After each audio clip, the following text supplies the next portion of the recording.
Então, irmãos, eu quero continuar algo que parece com a história que nós estávamos falando, parece, mas não é. É algo semelhante. Lembra que lá nós estávamos falando da casa de Lázaro. Diga, casa de Lázaro. Agora nós estamos falando da casa de Simão. Lázaro era o amigo de Deus. Simão era um fariseu. Simão é conhecido nas escrituras como Simão leproso. Mas como assim? Se ele é leproso, como ele recebe pessoas em sua casa para jantar? Simão era um ex-leproso.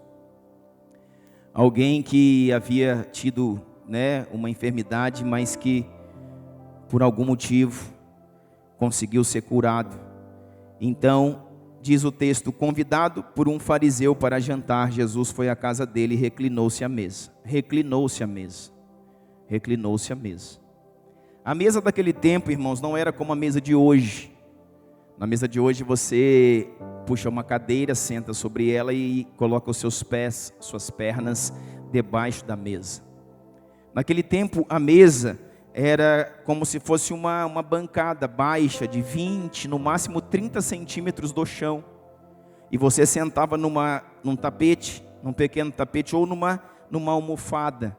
Você sentava na almofada, reclinava o seu braço sobre a mesa e o seu corpo ficava para trás. Não tinha como você colocar o corpo para baixo da mesa como nós fazemos hoje. Então seu corpo ficava para trás, você ficava esticado assim, reclinado com o braço na mesa, sentado no chão ou na almofada. Então diz o texto, convidado por um dos fariseus para jantar, Jesus foi à casa dele e reclinou-se à mesa. Ao saber que Jesus estava comendo na casa do fariseu, certa mulher daquela cidade, uma pecadora, trouxe um frasco de alabastro com perfume. Vai vendo. Pastor, é a mesma história? Não é a mesma história. Lá, quem ungiu os pés de Jesus, em João capítulo 12, foi Maria, irmã de Marta e Lázaro, lembra? Maria, irmã de Marta e Lázaro.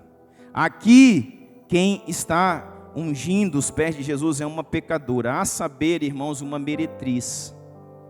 Aqui era uma mulher que Jesus já havia, passado pela vida dela, mas é uma mulher, irmãos, que ou era, mais provável que era uma prostituta, uma meretriz. E essa mulher ficou sabendo que Jesus estava na casa de Simão. E então diz o texto, ao saber que Jesus estava comendo na casa do fariseu, certa mulher daquela cidade, uma pecadora, trouxe um frasco de alabastro com perfume e se colocou atrás de Jesus aos seus pés. Chorando, começou a molhar os pés com as suas lágrimas. Chorando, ela começou a lavar os pés de Jesus com as suas lágrimas. Depois os enxugou com os seus cabelos. Parece Maria, lá naquele outro episódio. Mas ela vai além. Depois de lavar com suas lágrimas, enxugar com seus cabelos, ela beijou os pés de Jesus e os ungiu com aquele perfume caro. Ao ver isso, o fariseu que havia convidado Jesus para aquela mesa disse a si mesmo, olha o detalhe do texto, diga assim, Simão disse a si mesmo. Ou seja, o que ia dizer a si mesmo, irmãos? Leia-se, ele pensou.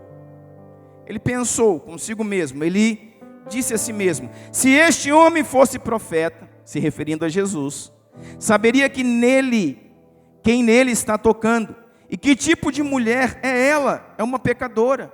Então ele pensou. Agora deixa eu dizer uma coisa para você, querido, Jesus conhece o seu pensamento. Jesus sabe o que você está pensando. Você não precisa falar, não precisa agir.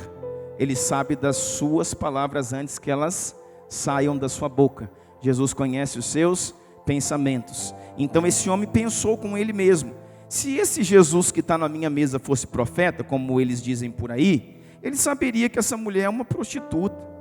E que está tocando nele aqui, ele impediria ela, de tocá-lo, alguma coisa nesse sentido. Verso 40. Então, lhe disse Jesus, Simão, olha o nome do fariseu, Simão, tenho algo a lhe dizer. E ele falou: diga, mestre.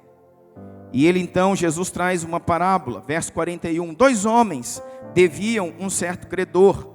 Um lhe devia 500 denários e o outro 50 denários.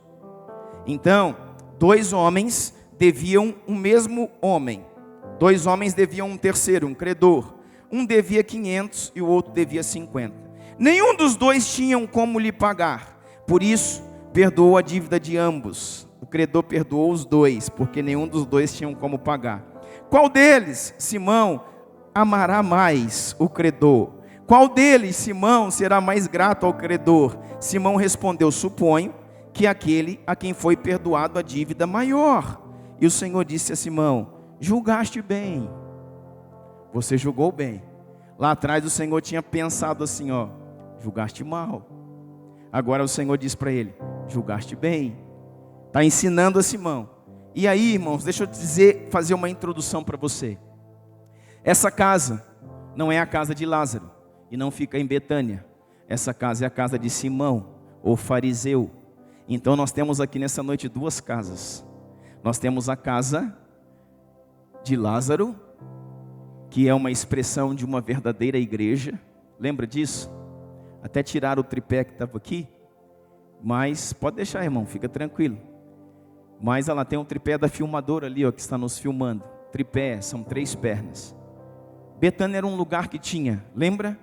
Adoração, serviço e comunhão.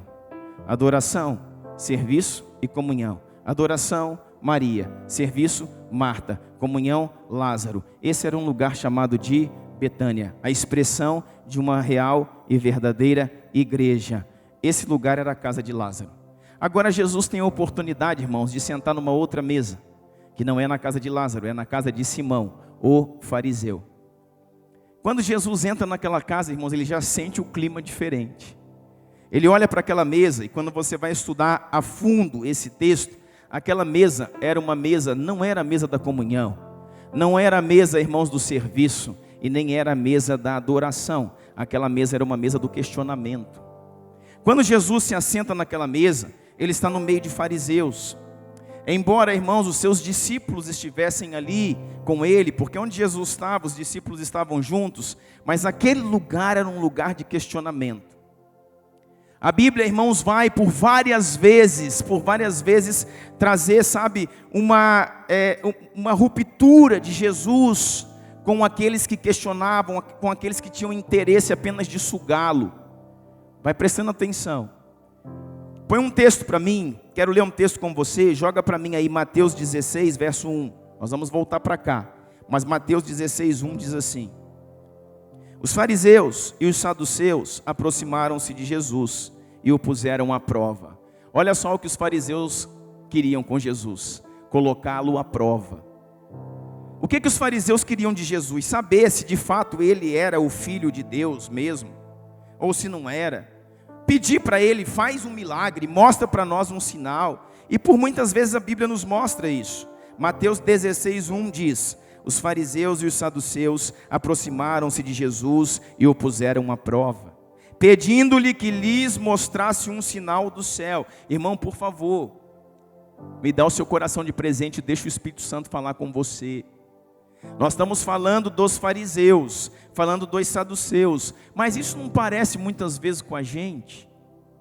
Isso não parece muitas vezes comigo, com você?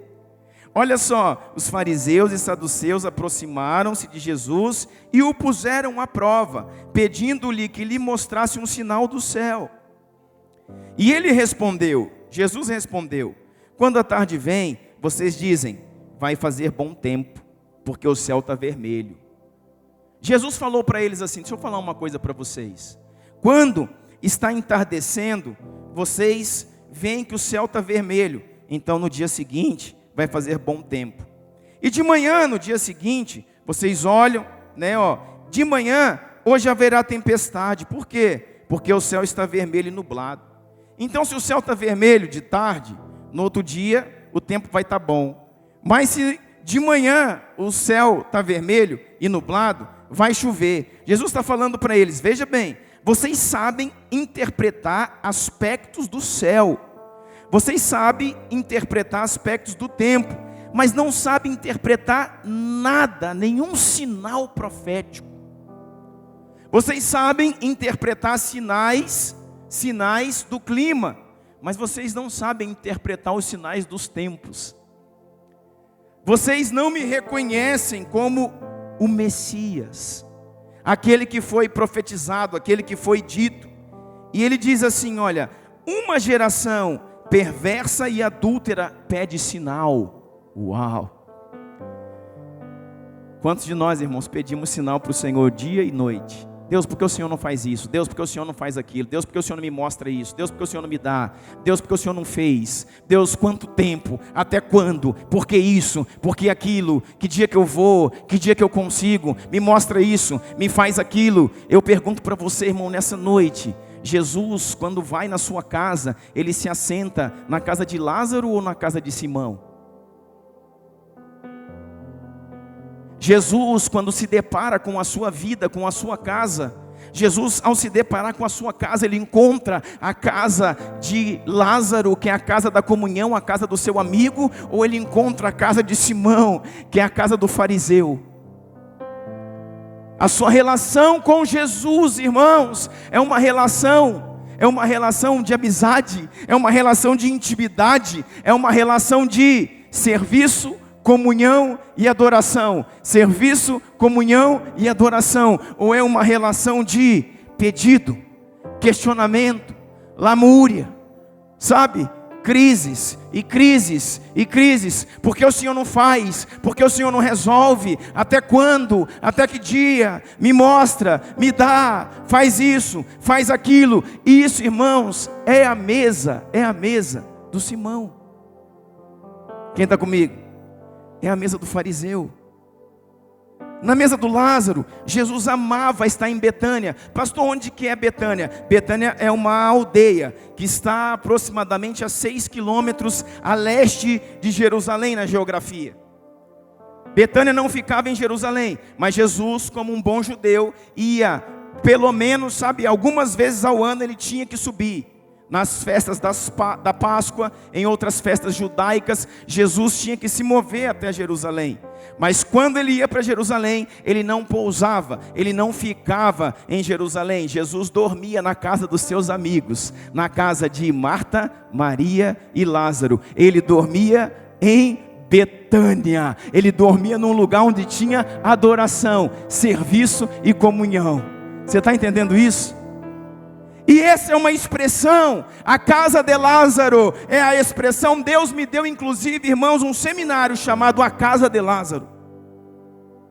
A casa de Lázaro é a expressão da adoração, a expressão do serviço e a expressão da comunhão. É a mesa de Lázaro, é o serviço da Marta e é a adoração de Maria. E o Senhor falou, chamem Betânia, olhem para Betânia como um modelo de igreja, como um modelo de casa, para a sua casa, para a minha casa. Porque muitas vezes, irmãos, nós temos tratado Jesus, a mesa que Jesus se assenta, nós temos trazido Jesus para uma mesa que é a mesa do fariseu, pedindo um sinal, me mostra, me dá um sinal, faz. Jesus não é servo, Jesus é Senhor. Jesus é Senhor. Como nós pedimos tanto a Jesus, faz, senão nós não fazemos a nossa parte, queridos. Jesus é Senhor.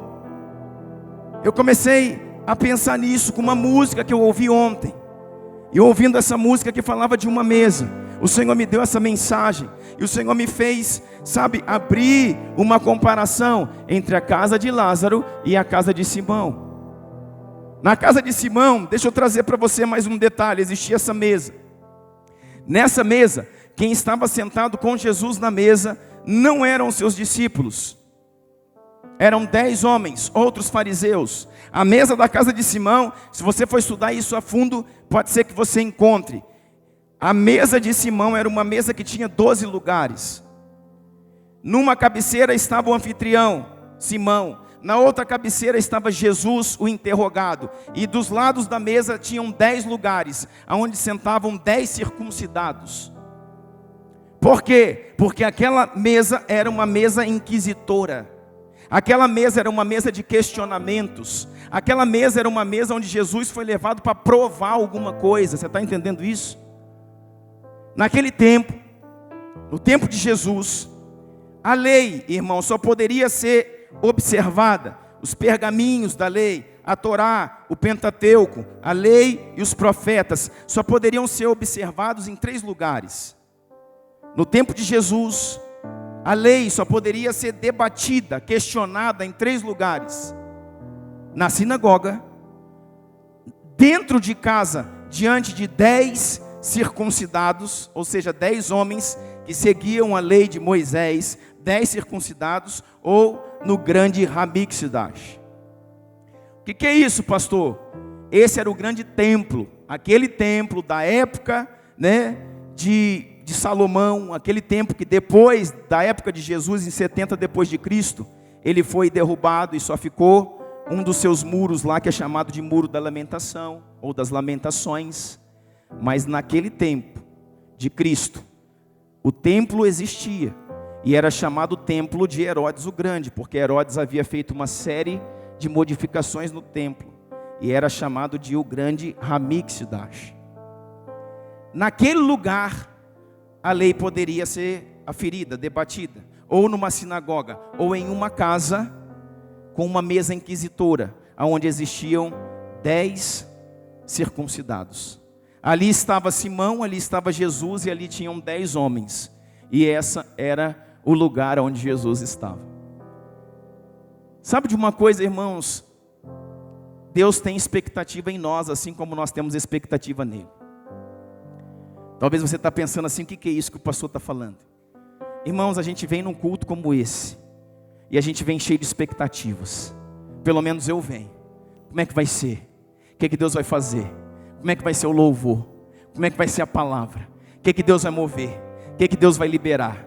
Sabe, se você não vem, você deveria vir cheio de expectativa para um lugar como esse. Sabe, não expectativa, irmão, no Dudu. Não faz isso não, irmão, não espera nada do Dudu não. Sem expectativa, irmãos, no pastor Douglas. Sem expectativa numa estrutura, se vai estar cheio, se vai estar vazio. Não é isso que eu estou dizendo. Mas com grande expectativa naquilo que o Senhor pode fazer, naquilo que Jesus está fazendo e liberando no nosso meio. Essa expectativa, ela deve existir. Mas assim como há uma expectativa, assim como existe uma expectativa minha em relação àquilo que Deus está movendo no ambiente, existe uma expectativa de Deus em relação àquilo que você está entregando no ambiente. Eu quero ser, irmão, seu pastor aqui nessa noite. Tem tanta gente, irmãos, que entra no ambiente de culto, ele traz cansaço para o ambiente de culto. Ele chega, senta, irmãos, e quase cai da cadeira cochilando. Porque num dia como esse, irmãos, alguns já foi para academia, outros já foi correr, outros já foi jogar, outros já foi almoçar com a sogra, outros já foi passear com o menino, outros já foi sair com o cachorro, outros já foi, irmãos, nós fazemos tantas coisas e fazem parte da nossa vida. Só que nós não preparamos, irmãos, o nosso emocional, a nossa alma, o nosso corpo para se encontrar com Jesus em uma atmosfera profética. E quando chegamos num ambiente como esse, a gente está distraído, porque ficou talvez o domingo inteiro no celular, o domingo inteiro na internet, o domingo inteiro no videogame, o domingo inteiro na Netflix. Nós não preparamos o nosso espírito para ter uma impartição de Deus. E nós chegamos num lugar como esse, irmãos, enquanto o louvor, o Dudu está aqui, tem, exaltado, adorado. E você, sabe, bate ali a filmadora nele assim, irmão. Te joga ali, Dudu, está parecendo uma tampa de marmita, suando, irmão.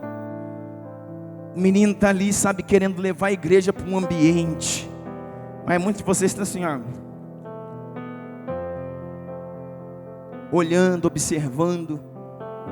Eu quero dizer para você nessa noite, irmãos, que assim como eu tenho uma expectativa em Deus, daquilo que o Senhor vai fazer, Deus tem uma expectativa naquilo que você veio entregar. Deus tem uma expectativa, irmãos, daquilo que você veio trazer para Ele. Deus tem expectativa, irmão, de quanto tempo você está se preparando, de quanto tempo você ora, de quanto tempo você se dedica à sua palavra. Sabe, Deus está preocupado com, sabe, o desejo que você está no seu coração de vir para este culto. Porque não é, irmãos, uma reunião. Você está num culto a Deus. Sabe, Deus está preocupado com aquilo que você vai trazer, com aquilo que você vai trazer no seu coração, na sua expectativa, com a sua oferta. Deus está preocupado, porque isso afere o seu amor, a sua entrega na casa de Deus. Deus está preocupado com a sua vida. E nós precisamos entender, irmãos, que tipo de casa nós somos. Se nós somos a casa do fariseu Simão, ou a casa de Lázaro, o amigo de Deus. Você está entendendo isso? Nós precisamos entender, irmãos, se a nossa relação com Deus, a nossa relação da nossa vida, é uma relação de serviço, adoração e comunhão, casa de Lázaro. Ou uma relação de Deus, cadê? Deus aonde? Deus quanto tempo? Deus por que não? Deus faz aqui, Deus faz ali, Deus isso. Deus está sendo provado na sua relação, ou Deus está sendo adorado na sua relação? Quem está entendendo o que eu estou dizendo? Sabe, irmãos, isso é tão importante a gente captar isso nessa noite. Jesus, vamos lá então, Jesus estava sentado naquela mesa. Jesus na cabeceira pensa: o Rei dos Reis e Senhor dos Senhores, aquele que era, aquele que é, aquele que há de vir, aquele, irmãos, que é o Cordeiro de Deus, que tira o pecado do mundo, aquele que é o Verbo que se fez carne, aquele, irmãos, que por meio dele foram feitas todas as coisas, e sem ele nada do que foi feito se fez, sentado numa mesa diante de homens que diziam: dá um sinal para nós, se você de fato é o Messias, prova para a gente. E Jesus está assim, ó. Em outra situação que lemos aqui em Mateus, ele falou assim para aqueles homens: eu não darei nenhum sinal para vocês. O sinal que vocês devem observar é o sinal de Jonas. E qual era o sinal de Jonas, irmãos? Jonas foi engolido por um grande peixe e ficou como morto, e ficou sumido, e ficou desaparecido, e ficou em uma morte espiritual por 3 dias no ventre do peixe, nas profundezas da terra, no coração da terra. Mas depois de 3 dias, Jonas ressurgiu. Jesus está falando: o meu sinal que eu vou dar para você é que esse aqui, o Filho do Homem, morrerá pelos pecadores, mas depois de 3 dias, ele vencerá a morte, e ele ressuscitará. Ele tirará a morte. Onde está a morte? Os teus aguilhões.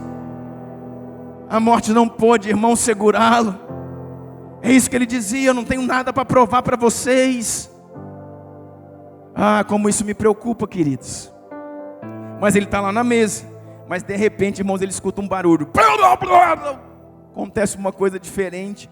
Alguém entra porta dentro, e é Maria.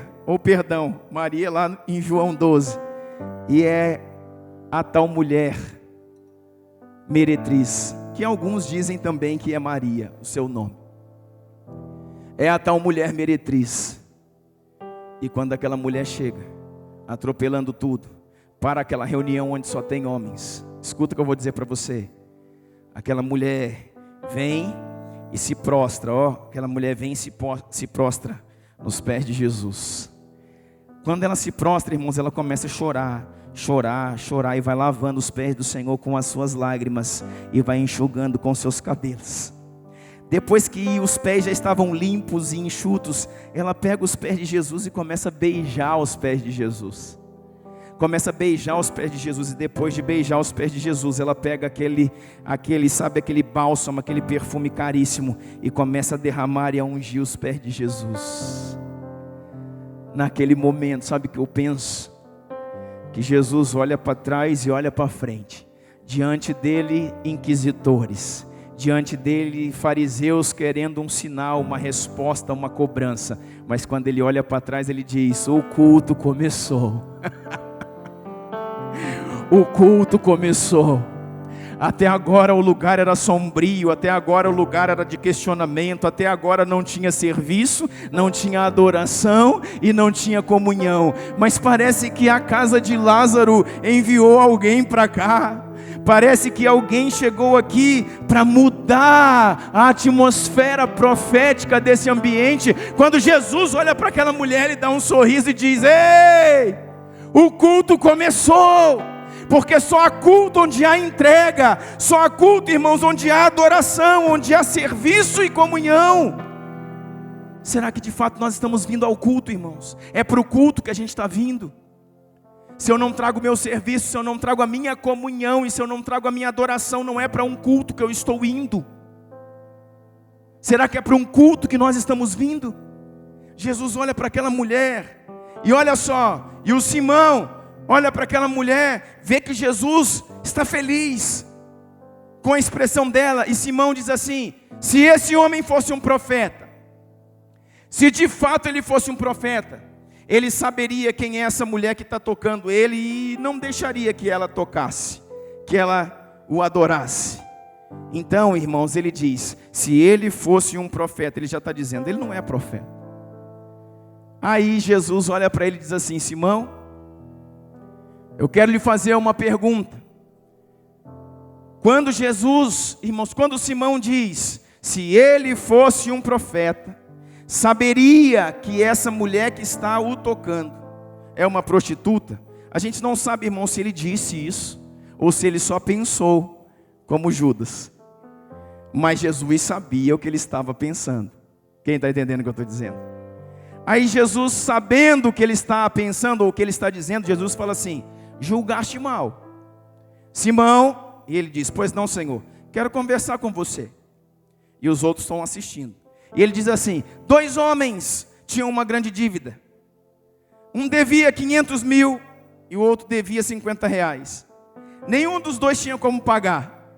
E Jesus perdoou os dois. Quem que vai amar mais, ser mais grato? Aquele que devia 50 reais ou que devia 500 mil? Aí o Simão diz assim: Senhor, pelo entendimento que o Senhor está dizendo, com certeza aquele que a dívida era maior. Aí Jesus diz para ele: julgaste bem, agora você está entendendo. Aí, presta atenção, para a gente terminar, quero mostrar para você. Diz assim o texto, Lucas 7, verso 42. Verso 43. Simão respondeu: suponho que aquele a quem foi perdoado a dívida maior. Você julgou bem, disse Jesus. Aí diz o texto assim, verso 44. E voltando-se para a mulher. Agora, irmãos, Simão vai levar a maior surra da vida dele agora. Fica ligado. Fica ligado no que vai acontecer aqui. Fica ligado nessa expressão. Jesus vai falar diretamente com Simão e diz assim: voltando-se para a mulher, disse Jesus a Simão: vê esta mulher, entrei na tua casa e não me deste água para os pés. Esta, porém, lavou os meus pés com as lágrimas e os enxugou com os seus cabelos. Naquele tempo, quando você entrava numa casa, se a casa fosse chique, se a casa fosse uma casa de posse, existia um servo só para fazer isso, para lavar o pé daquele que chegava na casa. Por quê, pastor? Porque naquele tempo, irmãos, não se usava sapato, não se usava tênis, naquele tempo se usava sandálias. E aquele clima desértico, aquele clima árido, aquele clima empoeirado, os pés nas sandálias ficavam sujos, encardidos. Então, quando alguém chegava em casa, existia um servo, numa casa chique, para botar a pessoa sentada, pegar uma bacia, uma toalha, lavar os pés da pessoa para que ela pudesse entrar com os pés limpos na casa. Se fosse uma casa mais simples, mais humilde, que não tivesse um servo para fazer isso, quem fazia era o próprio anfitrião. A própria pessoa que está recebendo pegava e lavava os pés da pessoa.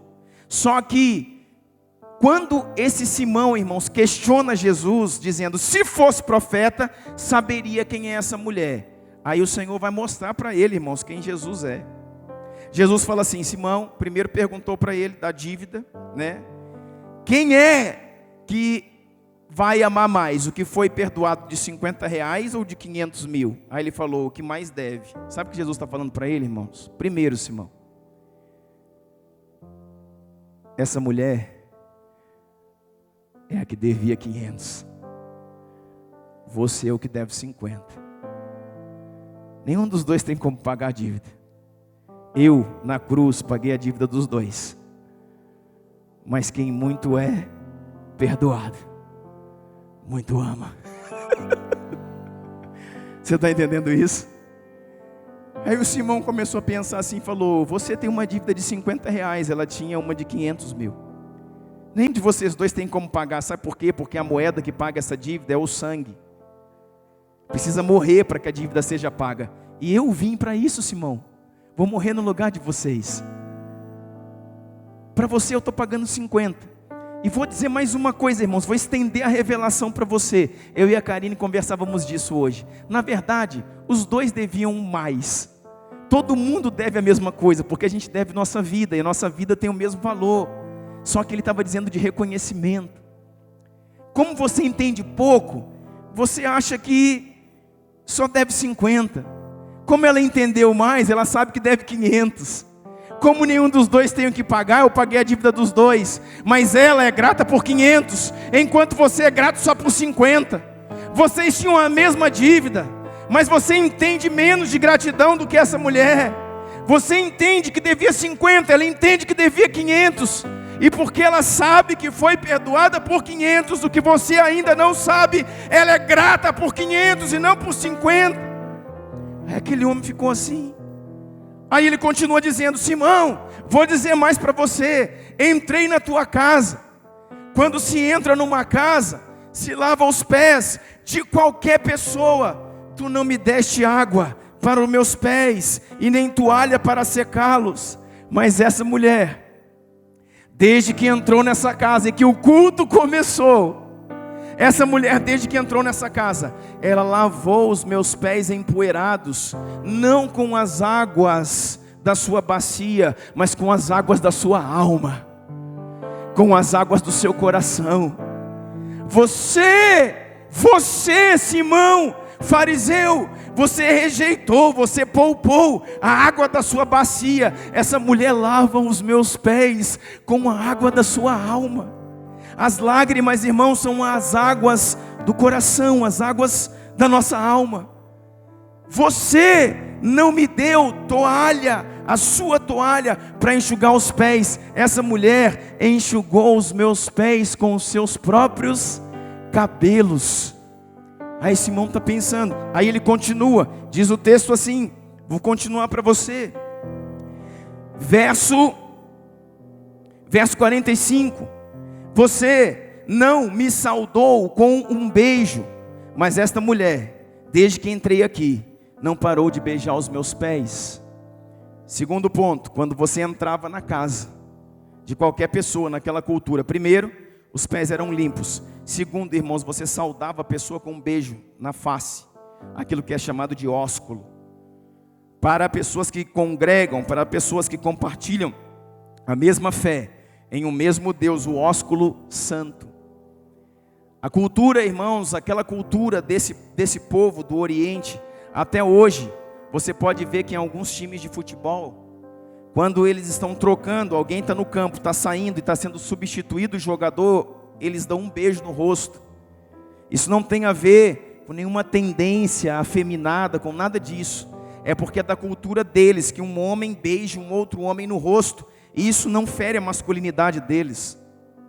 Então, quando entrava alguém na casa, o cumprimento de alguém que queria honrar, que queria receber bem, que queria ser um bom anfitrião era, lava os pés. No segundo ponto, dá um beijo no rosto. Sabe o que ele está dizendo? Entrei na tua casa e tu não lavaste os meus pés. Entrei na tua casa e tu não beijaste o meu rosto. Mas esta mulher, desde que chegou aqui, não cessa de beijar os meus pés. Irmão, Simão está levando a maior surra da vida dele. E aqueles homens estão ali assistindo. Sabe por que essa mulher está beijando os pés? Naquela cultura, vou explicar algo para você.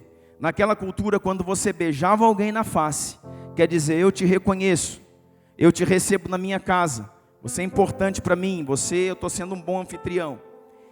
Quando você queria reconhecer um profeta, você beijava o punho, você estendia a mão para um profeta e não beijava a face, pegava a mão do profeta, virava a mão do profeta e beijava no seu punho. Quando o beijo era no punho, você estava declarando: te reconheço não só como alguém importante, te reconheço como um profeta sobre a minha vida. Te reconheço na porção, no caráter de profeta. Era um beijo no punho. Mas beijo, irmãos, nos pés, somente quem recebiam eram os reis. Reis eram beijados nos pés. Quando um servo, irmão, se inclinava nos pés de uma autoridade real, de um rei, beijava os seus pés, reconhecendo: você é o rei. Sabe o que Jesus está falando para Simão? Tu me negaste um beijo de reconhecimento na tua casa. Não me reconheceste, Simão, fariseu, nem como alguém que fosse importante dentro da tua casa, mas essa mulher me reconhece como Rei de reis e Senhor de senhores. Essa mulher me reconhece como alguém que é rei, que governa, que tem autoridade, e por isso ela me beija, não no rosto, mas beija os meus pés. E o Simão está lá, e não acabou não. Aí ele diz assim, Jesus diz assim, o terceiro ponto: Simão, verso 46, você não ungiu a minha cabeça com óleo, mas ela derramou perfume nos meus pés. Terceira coisa, irmãos, que alguém quando chegava na casa de um hebreu, recebia: primeiro, os pés eram lavados. Segundo, recebia o ósculo, um beijo no rosto. Terceiro, ele recebia sobre a cabeça ou sobre a testa uma unção com óleo. Esse óleo, irmãos, era o azeite virgem de oliva, o azeite concentrado, a matriz extra virgem da oliveira. Quando você vai estudar sobre, você vai ver que é como se fosse uma graxa. É como se fosse um azeite bem grosso, bem espesso e escuro, bem esverdeado. E era caro. E pegar aquele azeite, aquela unção, e tocar na cabeça da pessoa, significa: eu entendo que te recebo aqui com honra. Eu entendo que você é um ungido de Deus. Você não fez isso. Mas essa mulher, desde que entrou aqui, lavou os meus pés com as águas da sua alma, com o quebrantamento do seu coração. Essa mulher enxugou os meus pés com os seus próprios cabelos.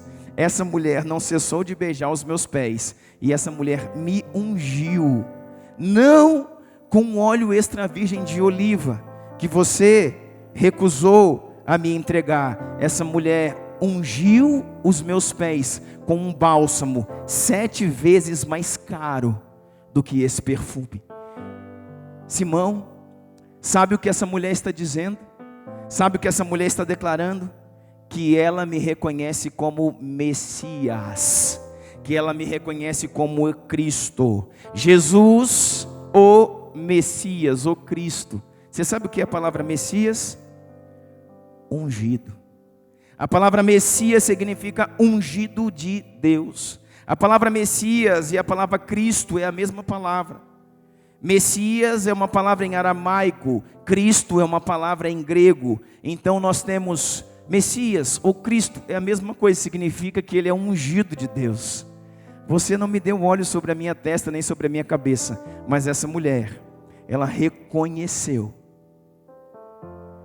que eu sou o Messias, o Cordeiro de Deus, que tira o pecado do mundo, o ungido de Deus. Ele termina dizendo: portanto, eu lhe digo, os muitos pecados dela lhe foram perdoados, pois ela amou muito. Mas aquele a quem pouco foi perdoado, pouco ama. Olha só, está completando a revelação da dívida lá. Portanto, verso 47, portanto eu te digo, Simão, os muitos pecados dessa mulher lhe foram perdoados, pois ela muito me ama. Mas aquele a quem entende que foi pouco perdoado, pouco ama. Estava falando do Simão.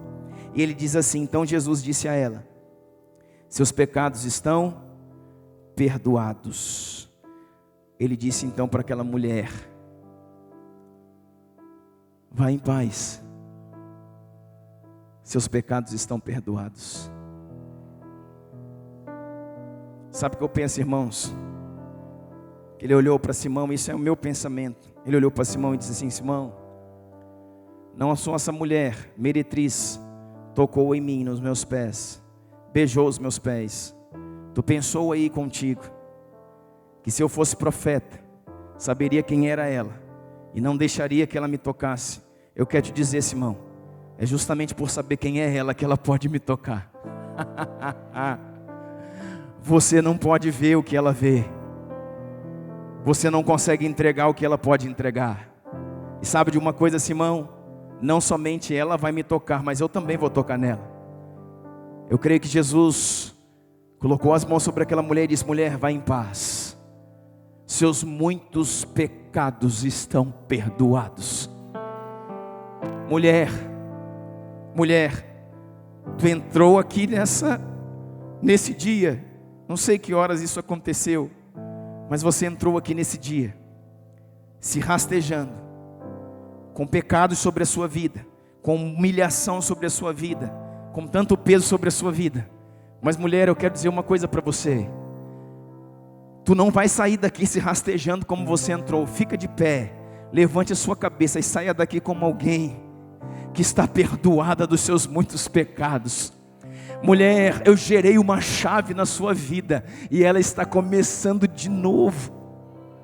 Você está livre dos seus muitos pecados. Você está livre dos grilhões que atormentavam a sua vida. Você está livre do seu passado. Você está livre do que te condenava, porque você entende que você foi muito perdoada e por isso você muito ama. Lembra da música do Vilas Boas? Quem muito foi perdoado. Deixa eu dizer uma coisa para você. Eu queria que você entendesse isso aqui nessa noite. E nós vamos orar agora e você saísse daqui dessa noite desse jeito. Primeira reflexão que eu queria que você pensasse nessa noite: como é a minha casa? É como a casa de Lázaro, o amigo de Deus, ou como é a casa do Simão, o fariseu? Como é a minha casa? A minha casa, a minha vida, a minha mesa com Jesus. A minha mesa com Jesus é uma mesa de adoração, de amizade, comunhão e de serviço? Ou a minha mesa com Jesus é uma mesa de cobrança, de questionamentos, de decepções, de choros, de crises? Porque isso, Deus? Até quando, Deus? Porque isso, porque aquilo? Irmão, saia desse lugar. Deus, presta atenção, deixa o Espírito Santo falar com você. Deus está reposicionando pessoas aqui nessa noite, tirando você da mesa de Simão e levando você para a mesa de Lázaro. Deus quer te tirar dessa mesa, desse lugar, irmãos, de angústia, de crise, de lágrima, de choro, de pranto, de questionamento. Deixa eu dizer uma coisa para você, querido: creia que Deus tem para você o melhor dessa terra. Creia, irmãos. Pastor, está difícil, irmão. Como eu falei aqui mais cedo, irmãos, difícil, irmãos, é a vida do diabo. Porque eu vou contar uma coisa para você: ele não tem mais salvação. Deixa eu dizer uma coisa para você. Um dia falaram assim: pastor, está curtindo, hein, pastor? Está tirando férias. Isso é um pastor que conta. Aí ele fala: por que, irmão? Não pode tirar férias não, com a família, descansar? Não, pastor, não pode não, hein? O diabo não tira férias. Aí ele falou assim: por isso que a vida dele é um inferno. Por isso que a vida dele é um inferno. E a minha não vai ser não. Porque Jesus tem para mim o melhor dessa terra. Sabe o que eu quero dizer para você, irmão? Sai da mesa da lamúria. Ainda que seus olhos não consigam ver, Deus não te chamou para viver pelo que se vê. Deus chamou para você viver pelo que você crê. Sai da mesa da lamúria. Sai da mesa, irmãos, do questionamento. Sai da mesa da angústia. Sai da mesa do até quando. Sai da mesa do porquê. Para, irmãos, de fazer tantas perguntas para Deus. Em vez de perguntar, seja uma resposta. Vem para esse lado aqui e diz assim: Deus, Eu quero ser a resposta das tuas perguntas. Deus, eu quero ser a resposta dos teus anseios. Eu não quero ser mais uma pergunta, eu quero ser uma resposta. Eu quero ser a resposta do teu coração, Deus. Eu quero ser a resposta da oração de um irmão. Tem muitas pessoas orando e eu quero ser a resposta da oração deles. Eu quero cooperar contigo, com a tua obra, com o teu propósito, com a tua missão, Senhor. Deus quer reposicionar pessoas, tirando pessoas da mesa da inquisição, da mesa do questionamento, a mesa de Simão, e trazendo pessoas para a mesa do Senhor, para a mesa de Lázaro, do amigo de Deus. Esse é o primeiro ponto de reflexão nessa noite. O segundo ponto, irmãos, eu não sei como é a sua vida, eu não sei o que você passou até aqui, eu não sei o que te trouxe até aqui. Tanta gente, irmãos, acusado pelo seu casamento, pelo seu adultério, pelo seu roubo, pelo seu vício. Tantos grilhões, cadeias, infernos que aprisionam a nossa vida. Eu quero dizer para você, se hoje você se tornar como essa mulher, como Maria na casa de Lázaro, e como essa meretriz, irmãos, na casa de Simão, Deus vai fazer com que você se levante para sair daqui desse lugar diferente como você entrou. Deus vai ministrar sobre a sua vida nessa noite. Estão perdoados os seus muitos pecados. Deus está chamando você a recomeçar. Ouse recomeçar. Ouse recomeçar. Ouse se arrepender diante do Senhor e ver a voz dele dizendo para você: seus muitos pecados estão perdoados. Levante sua cabeça e comece novamente comigo. Amém. Glória a Deus. Queria que você ficasse de pé.